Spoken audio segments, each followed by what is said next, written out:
नमस्कार बच्चों, स्वागत है आपका हमारी हिंदी की कक्षा में। तो आइए शुरू करते हैं आज की हमारी हिंदी कक्षा।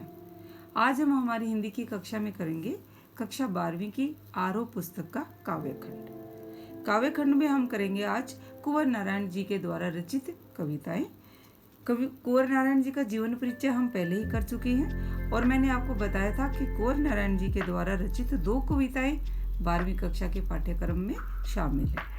तो उनकी 2 कविता है, एक तो है कविता के बहाने और दूसरी है बात सीधी थी पर। तो आज हम करेंगे कविता के बहाने कविता का सरलार्थ। तो आइए शुरू करते हैं कविता के बहाने कविता का सरलार्थ। कविता एक उड़ान है चिड़िया के बहाने, कविता की उड़ान भला चिड़िया क्या जाने। बाहर भीतर इस घर उस घर, कविता के पंख लगा उड़ने के माने चिड़िया क्या जाने।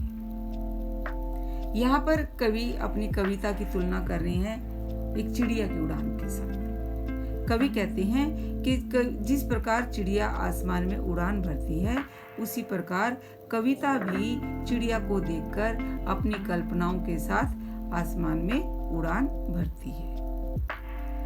अर्थात कवि के कहने का भाव यह है कि कवि की कविता भी एक चिड़िया के समान ही अपनी उड़ान भरती है कल्पनाओं के माध्यम से। कविता की उड़ान भला चिड़िया क्या जाने। फिर कवि कह रहे हैं कि जो कविता की उड़ान है उसको चिड़िया क्या जाने, अर्थात उसको चिड़िया नहीं समझ सकती, क्योंकि जो एक चिड़िया है उसकी उड़ान सीमित होती है। वो एक सीमित क्षेत्र तक ही अपनी उड़ान भर सकती है, उसके बाद वो आगे नहीं जा सकती। लेकिन जो कविता की उड़ान है उसकी कोई सीमा नहीं होती, वो सीमा रहित होती है।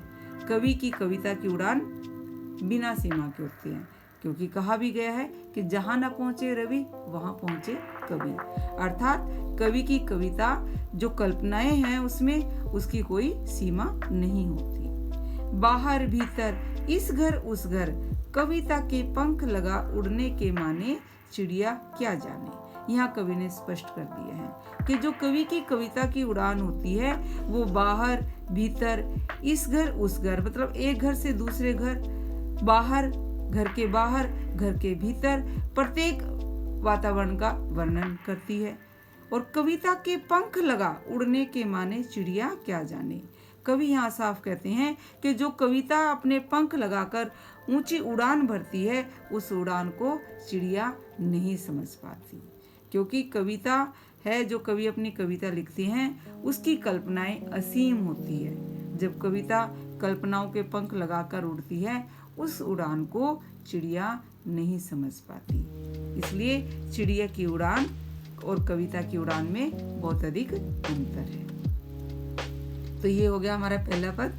आपको मैं इसमें बताना चाहूंगी, एक तो देखिए अनुप्रास अलंकार है इसमें। कविता के पंख में रूपक अलंकार हो गया हमारा, कविता अपने वो पंख लगा कर उड़ रही है, रूपक अलंकार।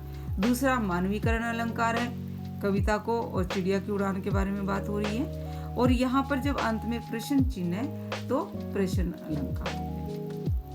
छंद इसका मुक्त है, क्योंकि मैंने आपको पहले ही बताया था 12वीं कक्षा में जितनी भी कविताएं हैं एक तुलसीदास जी की कविता को छोड़कर बाकी सभी कविताओं जो मुक्त छंद में लिखी गई है, तो मुक्त छंद का प्रयोग किया गया है। भाषा सरल और सहज है। तो आइए इसके साथ ही करते हैं इसी कविता का अगला पद। कविता एक खिलना है फूलों के बहाने, कविता का खिलना भला फूल क्या जाने।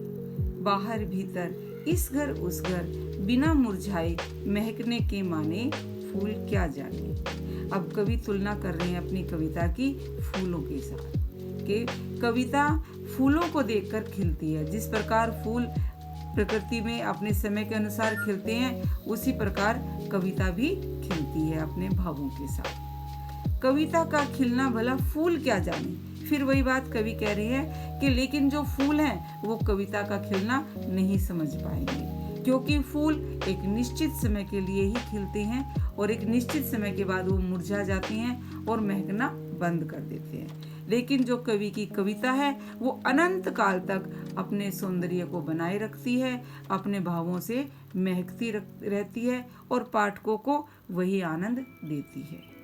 बाहर भीतर इस घर उस घर बिना मुरझाए महकने के माने फूल क्या जाने। कवि कहते हैं कि जो कविता है, जो अपने भावों से, जो संदेश से जो खुशबू फैलाती है, वो बाहर भीतर इस घर उस घर प्रत्येक स्थान पर अनंत काल तक बिना मुरझाए महकती रहती है। तो बिना मुरझाए कविता का जो महकने का भाव है वो फूल नहीं समझ पाएगा। भला फूल क्या जाने कि किस प्रकार बिना मुरझाए अनंत काल तक खिला जाता है, क्योंकि फूल तो एक समय के बाद मुरझा जाते हैं और उनकी खुशबू भी खत्म हो जाती है, लेकिन कविता के जो भाव रूपी जो महक है वो अनंत काल तक बनी रहती है। तो इसलिए फूल कविता का खिलना नहीं समझ पाएंगे। तो इसमें भी वही अनुप्रास अलंकार है इसमें, और मानवीकरण अलंकार तो है ही, साथ में प्रश्न अलंकार है। तो आइए अब करते हैं कविता का तीसरा और अंतिम पद। कविता एक खेल है बच्चों के बहाने, बाहर भीतर यह घर वह घर सब घर एक कर देने के माने बच्चा ही जाने। यहाँ पर कवि ने तुलना की है अपनी कविता की बच्चों के खेल के साथ, कि कविता भी बच्चों के खेल के समान एक खेल है। जिस प्रकार बच्चे तरह तरह के मिलजुल कर एक खेल खेलते हैं, उसी प्रकार कवि भी अपनी कविता में शब्दों के साथ भावों से खेल खेलते हैं। बाहर भीतर यह घर वह घर सब घर एक कर देने के माने बच्चा ही जाने।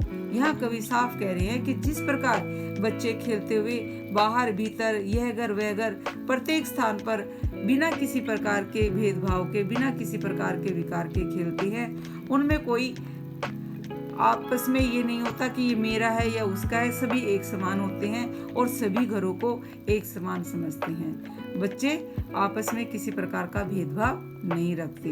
तो उसी प्रकार कवि कह रहे हैं कि जिस प्रकार बच्चे खेल खेलते हुए आपस में किसी प्रकार का भेदभाव नहीं होता, उनके मन में किसी प्रकार का विकार नहीं होता, वो सभी को एक समान समझते हैं, तो उसी प्रकार कवि भी अपनी जो कविता की रचना करती हैं वो समभाव से करते हैं। कविता के जो कवि के जो कविता के भाव होते हैं वो सभी के लिए एक समान होते हैं। वो अपनी कविता के माध्यम से किसी प्रकार का भेदभाव नहीं करते। इसलिए जो एक बच्चा है वही कविता को समझ सकता है। तो यहाँ पर कवि ने अब तुलना की है अपनी कविता की बच्चों के खेल के साथ, कि जिस प्रकार बच्चे खेलते हुए किसी प्रकार का भेदभाव नहीं करते, उसी प्रकार कवि भी अपनी कविता जो रचते हैं वो समभाव से रचते हैं। सभी के लिए उनकी कविता में समान भाव होते हैं, किसी प्रकार का भेदभाव नहीं होते। इसलिए जो कविता को है वो बच्चा ही समझ सकता है कि एक समानता किस प्रकार होती है। तो यहाँ पर हमारी ये कविता पूरी हो जाती है। वही अनुप्रास अलंकार है इसमें, और बहुत ही सुंदर और आसान कविता है। तो यहाँ पर हमारी ये कविता पूरी हो गई है। आशा करती हूँ आपको कविता समझ में आ गई होगी, क्योंकि बहुत ही सरल और सहज भाषा में लिखी गई है। तो इसके लिए ज़्यादा आपको ऐसा कुछ समझने की ज़रूरत नहीं है कि बहुत मुश्किल शब्दावली है या कोई कठिन शब्दों का प्रयोग किया गया है। सरल और सहज भाषा का प्रयोग किया गया है। तो ये कविता यहाँ पर हमारी पूरी हो जाती है कुंवर नारायण जी के द्वारा लिखी हुई कविता के बहाने। अगर आपको वीडियो पसंद आई है तो लाइक कीजिए। धन्यवाद।